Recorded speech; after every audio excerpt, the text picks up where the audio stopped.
One thing that I would tell you though, while we're talking about the recruiting of people, is I don't think a lot of people do a good job of preparing what I call the deep end questions.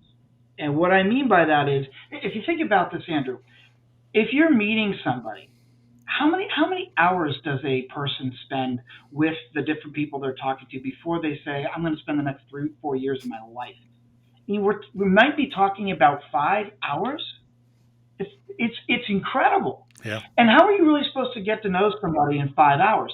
So why call them the deep end question? Not, hey, what was your quota? How did you do? What's your W? Like all that stuff. Like you don't even need to talk to somebody to get that, right? You can get that pre-qualified before you ever get to them. For me, it's about how do you find out what's going on in the gray matter between their ears. And I have a signature on my email and it says W2P P2W. What it stands for is if you're willing to prepare, then you're playing to win. So for me, preparedness is a big deal, and I prepare questions. I'll give you some examples. I'll only give you a couple, and I'll tell you that one of them gets me the most amazing responses. So, what's your superpower? I think probably a lot of people ask that. This next question is an interesting one, not because I'm the person that authored it, but because of the responses it's gotten me over the years. I mean, I have found tragedies, amazing things that they've done just by this question. Why are you not more successful than you are? Why are you not more successful than you are? So it's not you're not successful, right? It's why you're not more successful.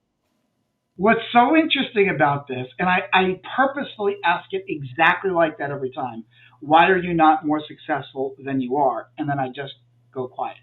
And I get very comfortable in the uncomfortableness of silence because I really want to see what their first response is going to be. And basically, it comes down to three things. One, what are you talking about? I'm really successful. So, first of all, they didn't really hear the question. They heard it as, almost a question wrapped in an insult, which is Mm. not what it was.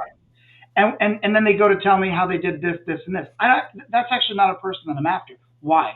Because in their mind, they've kind of peaked. They've got their hat held, hung on the rack, and it's like they're probably not as wanting to do well in the next role. I'm sure they can, but they feel like they've already kind of made it. It's not who I'm looking for. The second way is they explain away, well, I just really haven't had the opportunities and this. And look, we've all had bad breaks. Every one of us. You don't get out of this game without bad breaks.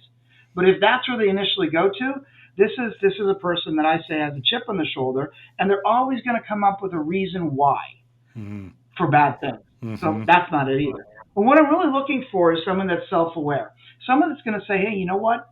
In the first half of my life, 0 to 25, didn't do super well. I was after whatever I was after, partying, this or that. Didn't go to the great universities. One day I just woke up and I got it. And so, this is what I'm doing now, and I'm really good at it, and I can be better. That's the kind of person I'm looking for. And it Yeah. gets back to this is a person that probably has a blue collar work ethic with a white collar tongue. And that deep end of the line of questioning is so critical to jump in somebody's head and run around for a little bit because you're really finding out what makes them tick. And then you can go back to that alignment.